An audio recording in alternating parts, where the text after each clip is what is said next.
Сәлем достар, ағылшын тілін оңай және тез үйрену каналына қош келдіңіздер. Бүгін біз сіздермен present perfect және present perfect continuous tense'ді салыстырмалы түрде қарастырып өтеміз.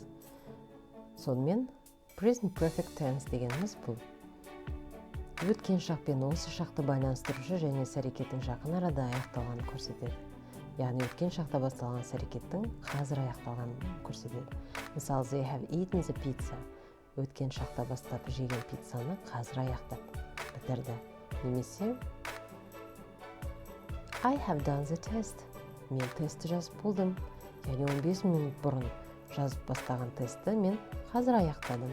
Яғни іс-әрекет аяқталғанын көрсетіп тұр.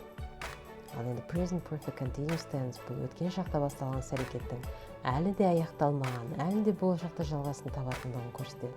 Мысалы, they have been eating the pizza. Яғни 15 минут бұрын бастап жеген пиццаны қазір жеп отыр, және болашақта да әлі 15-20 минут отырып жейтінін көрсетіп тұр.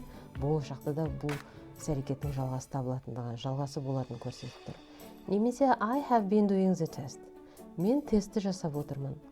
Өткен шақта 1 сағат бұрын мысалы бастаған тестімді қазір жасап отырмын, әлі де 1-2 сағат бойы жасаймын. Ал енді present perfect continuous жасалу жолын қарастыратын болса, формуласы subject plus have plus been plus verb and ing.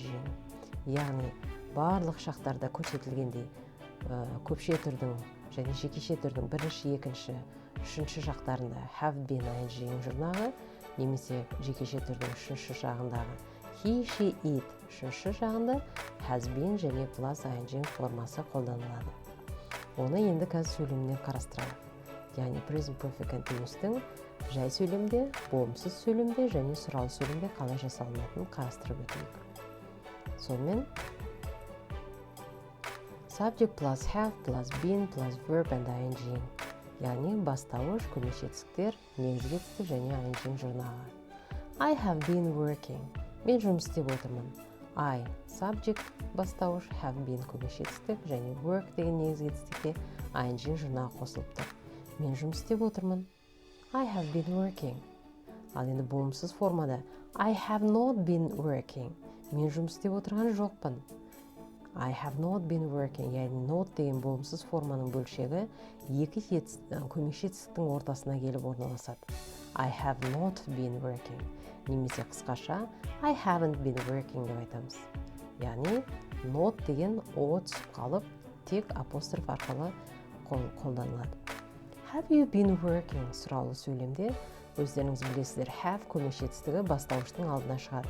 Яғни бастауыш have been деген екі көмекші етістіктің ортасына барып орналасады.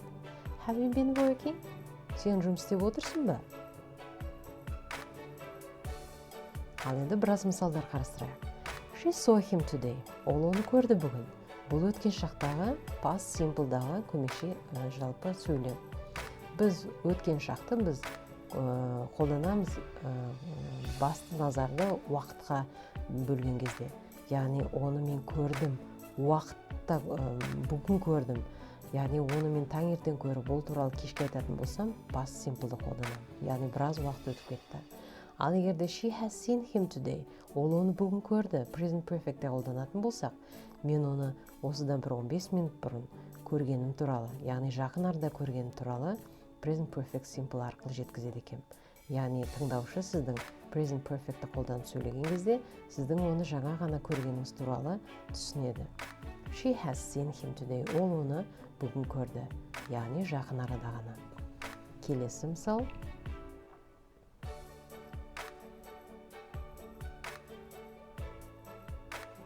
I wrote an essay about my family. Мен өзімнің отбасым туралы эссе жаздым. Яғни past simple, өткен шақта. Өткен шақта біз сөйлемді уақытқа, басты назарды уақытқа бөлген кезде қолданамыз. Яғни өткен шақта мен жазып тастағам ол эссені. Немесе I have written an essay about my family. Мен өз отбасым туралы эссе жаздым. Have written present perfect қолданып тұр. Яғни өткен шақта басталған іс-әрекет қазіргі осы шақпен байланысып, қазір аяқталып тұрғанын көрсетіп тұр. I have been writing an essay about my family. Present perfect continuous-та қолданатын болсақ, өткен шақта басталған іс-әрекеттің қазір жазып отырылған және әлі де болашақта бұл эссенің 2-3 күн бойы жазылатыны, яғни болашақта жалғасы бар екенін көрсетіп тұр. I have been writing an essay about my family. Мен өз отбасым туралы эссе жазып отырмын. We learned English at school. Past simple. Біз мектепте ағылшын тілін үйрендік. Яғни уақытқа басты назар. Өткен шақта үйренгеніміз туралы айтып тұр. We have learned English. Біз ағылшын тілін үйрендік.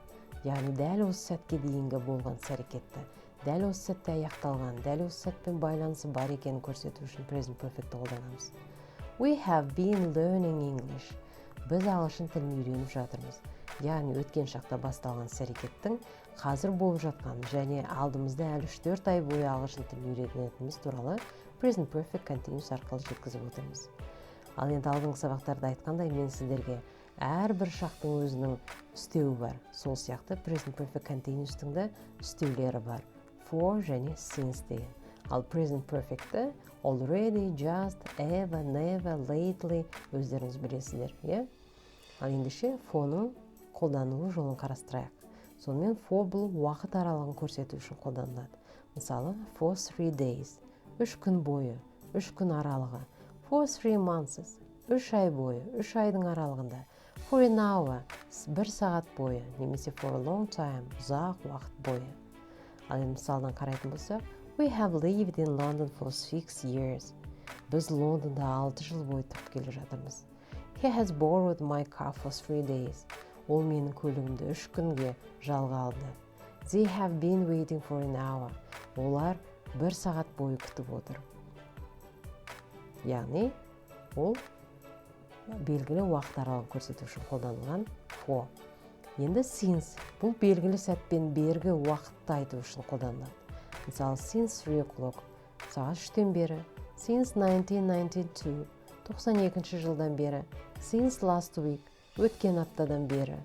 Ал енді мысалда қолданатын болсақ, I have lived here since I was a child. Мен бұл жерде бала күннен бері тұрып келе жатырмын. Немесе she has been working here since April. Ол бұл жерде сәуір айынан бері жұмыс істеп келе жатыр. We have been waiting since 9 a.m. Біз оны сағат 9-дан бері күтіп отырмыз. Сонымен for және since деген үстеулерді present perfect және present perfect continuous'та қолдана алуларыңызға болады. Және бұл how long, қанша уақыт бойы деген сұраққа жауап беруге өте ыңғайлы үстеулер. Мысалы, how long have you been traveling? Сен қанша уақыттан бері саяхаттап жүрсің? I have been traveling since June. Мен маусым айынан бері саяхаттап жүрмін. Яғни өткен шақта басталған саяхатымда қазір саяхаттап жүрмін. Және ары қарайда 4-5 ай саяхаттаймын дегенді білдіріп тұр. I have been traveling for 3 months. Мен 3 ай бойы саяхаттап жүрмін. 3 айдың аралығы болды менің саяхаттап жүргенім. Немесе we have been watching this film for 2 hours. Біз бұл фильмді 2 сағат бойы көріп отырмыз. Яғни жалпы present perfect continuous'ты әр іс-әрекеттің, әрбір жасалған істің ұзақтығын көрсету үшін біз present perfect continuous'ты қолданамыз. Қанша уақыт бойы кино көріп отырғанымызды, қанша уақыт бойы біреуді күтіп отырғанымыз, қанша уақыт бойы диктант жазып, немесе қанша уақыт бойы кино көріп отырғанымызды, қанша уақыт бойы бір қалада тұрып келе жатқанымызды білдіру үшін осы present perfect continuous'ты қолданады екенбіз. Ал енді осы present perfect continuous'тың жасалу жолы, қолдану жолы сіздерге түсінікті болды деп ойлаймын. Сұрақтарыңыз болса астында комментарийға жаза кетіңіздер. Ал мен сіздерге сәттілік тілеймін. Қош сау болыңыздар.